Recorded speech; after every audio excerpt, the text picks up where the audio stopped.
Hey everybody, what's going on? Welcome back to Marketing Water Cooler Podcast. My name is Jeremy Francesi. I hope you're doing well. Steph, what's shaking and what are we getting into on this one? Let's talk about something that we're really not supposed to be talking about. Let's talk about some money. Let's talk about budgeting for 2022. Let's talk about some money. This will probably come out mid-November. So at this point, you should have probably already had a few conversations. You should have had a dialogue around big picture vision of the company. Where are we going? If you're a product, that's product roadmap conversation. If you're a service provider, that's potential new industries or markets. And it's generally speaking, what the future of the company looks like based on the year you've had. So let's pretend you've had that conversation. If you have had that, you probably should have already addressed short-term, first quarter, second quarter conferences, big events, anything that's really, really top of mind where, you have to account for that today, let alone an allocation at the new year. So let's assume big picture has been addressed. You know where you're going and you know where you're headed short-term. So you can accommodate those things. Then once you've kind of taken care of those two things, now you're open to really getting into the numbers, right? What money do we have? Are we getting more money? Do we need to make cuts? And do we have room to make investments? Here's what I want to say before we get into some of the nuance of this conversation. I'm nervous that a lot of executives are going to overspend in technology. They're going to overspend in softwares and systems that provide data and analysis capabilities. I'm nervous that they're going to spend a lot of their money in those initiatives and not invest enough in creating a systematic approach to communicating natively where your actual buyers spend time. We'll pull up a couple studies in a bit that kind of reflect budget allocations heading into 2022 and heavy focus on technology, heavy focus on brand awareness. And what I think is cause for the conversation is if you're going to spend a tremendous amount of money in those softwares and systems to give you visibility into your data, then it kind of begs the question of, do you really need it to do what? Show you what's currently happening, right? Maybe you genuinely are spending millions of dollars across channels and you need it in one place. Two, are you trying to justify a business change that you're struggling to because you don't have the hard data, right? Or three, you're making changes as you go, but you want to make sure that as you're creating more content, deploying more to different communities and you're spreading it thinner across different markets or different, digital environments, you're able to track it on the back end. And all of those are fine. But I think there's a number of organizations and potentially you listening where I don't think you need the data to justify the buying or the shift in strategy. I think you need to position it better to the executive team. I think that if you spend 6 months implementing a software that will give you data and insights into something, then by the time it's implemented, by the time it's stabilized, by the time you integrate all of your data sources into all of the things you're doing, and by the time you get enough data into the system to actually analyze, interpret, and build consensus, you're going to be in September of the new year already. So it begs the question, what's the fastest, most efficient route to gaining clarity? And I just wanted to paint that picture for you to understand, is that the best way forward with basically your SEO spend, maybe your banner retargeting, and your organic content that you're posting, right? Maybe a couple Facebook ads or LinkedIn ads. Like based on what you're really putting out to the world, do you need a tool to tell you what's happening? From there, we can dig into the rest. And so assuming you've had a couple big conversations and you hear my concerns and fears, I think now we can kind of set up a productive conversation. Steph, anything you want to poke in there before I go into round two of this little sesh? Yeah, I'm sort of wondering, can you give us any specific examples as to when it actually is important to spend money on that technology stuff? Because I feel like, you do a lot of harping on the technology isn't the important thing. But sometimes it can make things easier. And when's a good time to invest in that? Totally. I think that first, I appreciate that, right? Because you're right. I do rip on this stuff a lot. And I think that there's time and place for creating technology or using technology. But I look at it as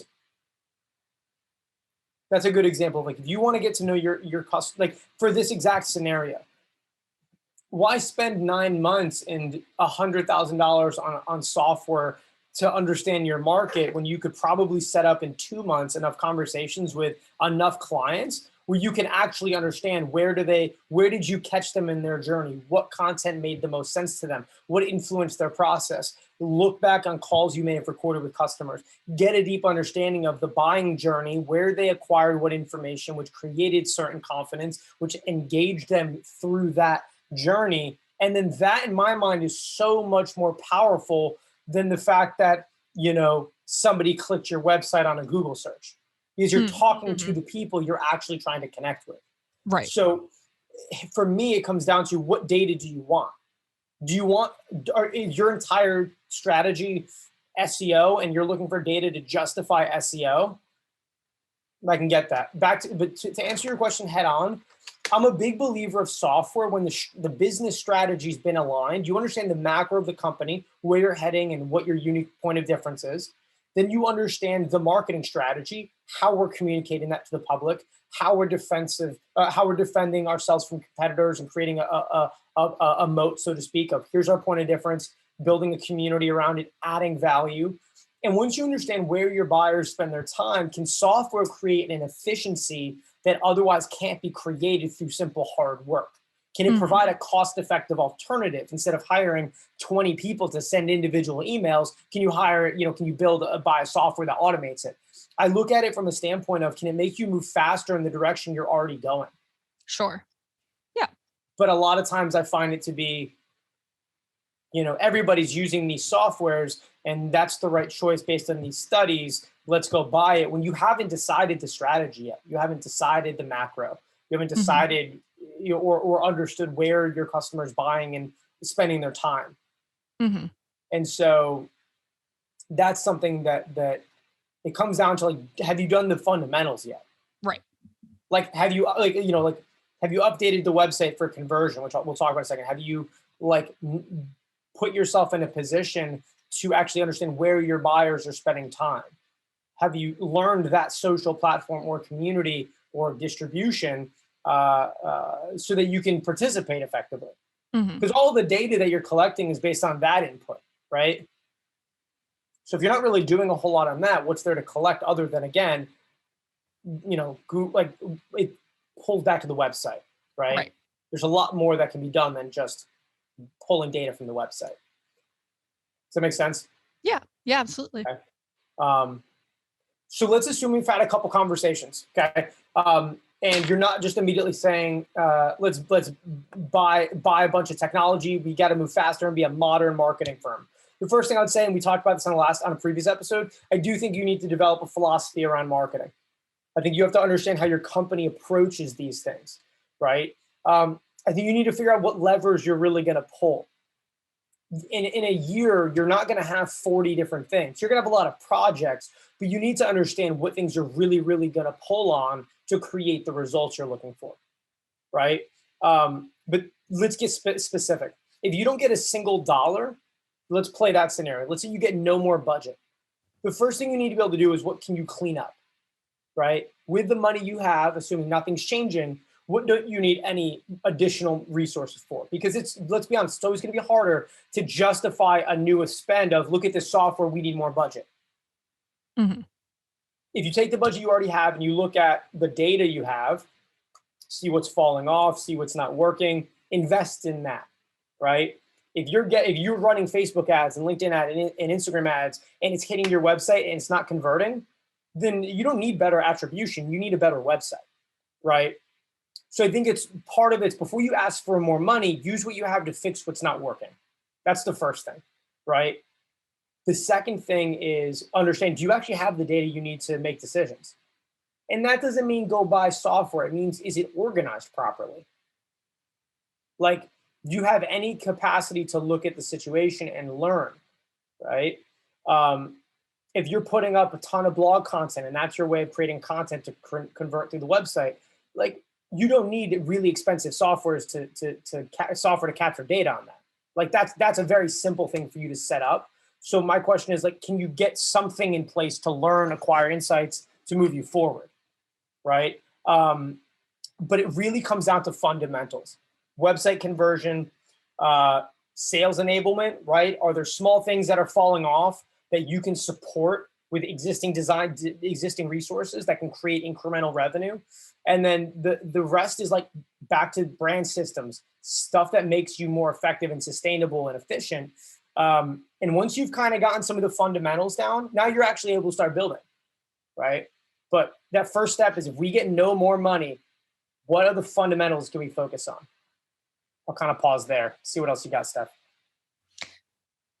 I'm wondering sort of where common places to cut are, you know, like the quick and easy places where like, oh, we haven't done X, Y, and Z. Clearly we don't need it. You know, Yeah. Where are the easy places to save money? I think everybody can look in their expenses like a normal, like a business, much like a human, and be like, I'm still spending money on that subscription. Like there's always money that you can trim, in my opinion, when you look at it and you're like, huh, we signed up for that monthly thing to do it once. And it like, there's always little trimming to do. I'm gonna kind of skip over that. And like, let's assume that you're cleaning up your books a little bit. Mm-hmm. I do think it comes back to, did you put a plan together that allows you to look at what's really trying to be accomplished, Mm-hmm. right? It's having an understanding of what are your immediate short-term initiatives and what's your long-term initiatives, because there's always going to be the need to do something for the month, the week, the day, the quarter. So I think sometimes the hardest part about it, to answer differently, is 95% of your resources are designed to support the immediate, and there's Mm-hmm. nothing that you're allocating to test new things, try new options, explore new channels, work out things that are more long term. And then all of a sudden, when it becomes that future becomes the present, you haven't worked out the new kinks to figure it out. And so I think an easy thing on the flip side is, don't just cut your budget, or don't just trim the stuff that doesn't immediately impact today. Mm-hmm. Right? Because we're telling clients right now, like I just had a conversation with one of our groups today, that like they need to start looking at TikTok, and they're a cybersecurity firm, but they need to start figuring it out. Right? That's why we're here in many cases, right? But it's not because they need to start putting things out. It's because they need to understand how to communicate in new places where the people that matter congregate. And when you spend all of your money on the immediate month, week, the immediate requirements to deliver results, you're leaving your future vulnerable to new landscapes. So I'll answer more directly though. Where can we trim? Like, I think you need to look, you're going to have to look at where things are being spent right now anyway. And you have to be able to look at it and take a step back and think, how long has that been an active item on our sheet? What progress have we made, right? What is the objective? Does it still align with our new go forward strategy, right? If it doesn't, then that's your answer right there. Mm-hmm. If it does, but it's not creating any value, or you can't figure out how to measure it, then you need to go one of two ways. Is it dark social, where it's kind of like what we've been talking about around constant visibility, education forward, ahead of the need, sees content, communicates with peer group, goes through search, and then it ends up as a website inquiry? Then yes, you're right. That's going to be a little bit harder for you to track from a standpoint of, last attribution. Sure, it came through SEO, but it's not that, and that's dark social, and that's okay. How do you solve that? By talking to customers. The other part is, when you see all of it hit, like, outside of talking to your customers, that should tell you a story. Where's your spend? Most companies overspend in SEO, right? We had a client that was spending, thousands and thousands of dollars in print. So, there's questions that you look at from that standpoint, quick to trim. Mm-hmm. Look at those types of things that aren't giving you any added insights, right? But to be honest, it's not always as easy as just looking at and saying, I'm going to trim that. Because you have to think about how the operator, the CMO, VP of marketing, marketing manager, like, maybe you've been pushing that thing for 6 months to a year and you're not sure if it's ready to pop. right? So it's not easy, but the way you can solve it around this time of year, which is kind of where I'm getting at in like kind of pulling this together, is like, don't ask for money, tell a story. If you're doing a budget, you need to be able to communicate where you are in your marketing journey, what current status, where you're at, where you're going, and what people process, people, technology, or tools and allocations you need to deliver on that dream and that vision in a way that connects to revenue, connects to brand, connects to growth. If you can tell that story and the CEO, CFO, they're like, I don't get it anyway, then nothing you're going to do is going to make sense, and nothing will work anyway because there's not an alignment of vision. If you can tell a clear, if you can communicate clearly the path forward, and based on what you have today, what is or isn't working, the path forward on what is or is not required to achieve that mark, then the budget conversation gets to, do we have the people we need to execute on this strategy? Okay, we don't have the people. Is there a system or software or tool that can be more effective, efficient, and a better return on the investment than hiring a full-time person, right? That's where software can sometimes play a part. We don't need to hire somebody to do this. We can work with a vendor or a partner. We get all their infrastructure, economies of scale. They partner with us, and that gives us more capabilities. Separately, it's what's working well but could work better if a tool was put in place, right? That's, you plug in that. And then you start to figure out what's really missing.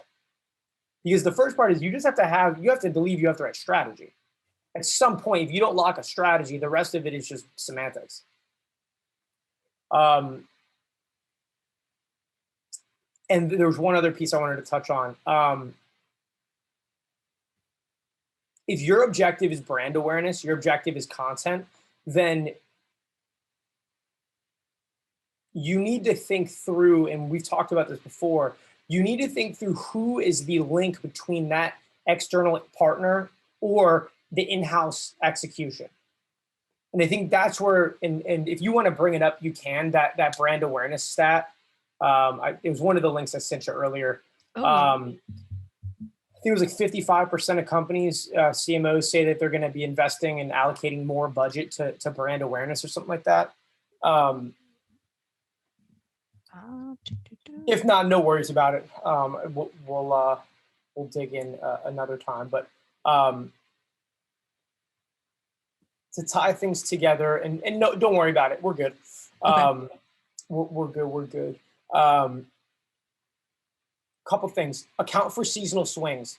When you're asking for budget and you're looking to set expectations for the year, look ahead. When's your big conference? When are the industry events taking place? August is always a slow month. How does that impact your events, your spacing, what you're doing at what points in the year?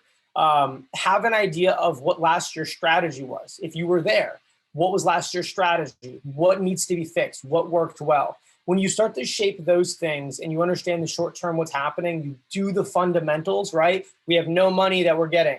Can we improve the website to get more revenue out of our existing efforts? If we don't change anything, how can we get more out of it? That should be a pretty easy thing to address.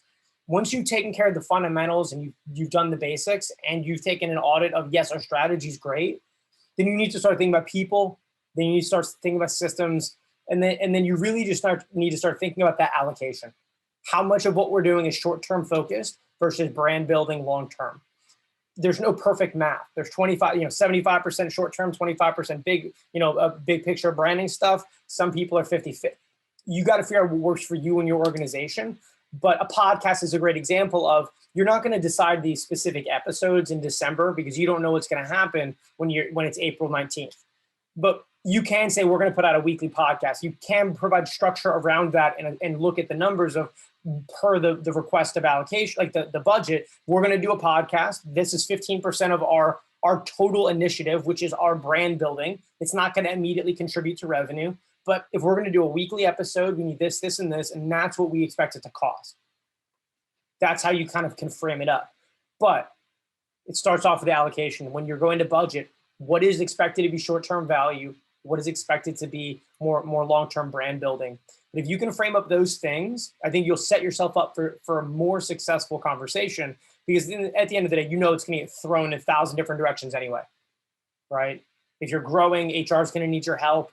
If you're raising capital, you're going to need some help on that, right? Like, no matter what's happening in the business, you're going to have to be agile, but that'll get you situated properly. Steph, any other questions before we finish up here? No questions. Excuse me. No questions. It's just, it seems like, and I feel like this is a through line we've had for the majority of the season, that this has to be a strategy, not just a knee-jerk reaction kind of thing, where, you have to build a plan for it and not just, say, oh God, what do we do now? Kind of thing. Yeah. And I had a conversation with a client. This was back in the last week. We were talking about relationship and how we can improve working together, our team and their team. And, I asked them, where are we heading next year? It's too broad. How about we talk about 3 to 6 months out? And we work through that. And it brings a lot of awareness to the immediate priorities, right? You want to move quickly. But again, my concern is that we look at a lot of overspending in technology that's not going to create an actual improvement in productivity. And I think the biggest gap most companies, the core reason when I think about like why I started this was I just felt like the marketplace was filled with companies screaming and nobody's listening because nobody's actually communicating. Sure. And I was like, this is insane. We just need to, and we'll talk about this another time. And I haven't even told you about this, but like Friday I got off with a client and he literally, and this will be a case study. I'm fired up about this. I mean, he literally said that video you guys made created $2 million from 3.5 minutes. And it wasn't, there was no paid media behind it. We made this 100% like without the client. We just knew what needed to be done. We did a buyer's journey analysis. We created a piece, we shaped it properly, produced it and released it. And I said this, and we coached them on, this is how you use it. They used it properly. And a $2 million wire came in a couple minutes. And so my concern in the big picture here is that people are not going to spend enough time on that part of it. How do we really connect with our people? It's not about going viral.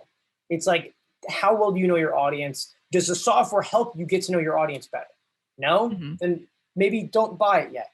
Do you have the system and the infrastructure to communicate to people and close that gap? No? Does the software help you get to know your people, build a process to communicate and close that gap? No. So focus on the first two before you focus on the other thing. I guess that's probably the cleanest way to say it. Does it help you get to know them? Does it help you communicate to close the gap? And if it doesn't do one of those two things, I don't know how you're going to do brand awareness. And if half of CMOs say that's where they're spending next to technology, that's where I start to beg the question. What are you really spending money on? So that's all we got for now.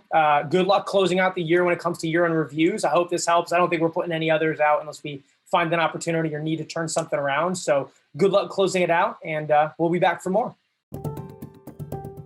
Hey, thanks so much for sticking around to the end. If you liked the video, smash the like button and hit subscribe so you can stay up to date on all the new episodes. And if you have any questions, drop them in the comments. We will fold them into future episodes and make sure that you get the help and the answers you're really looking for all things marketing and communications.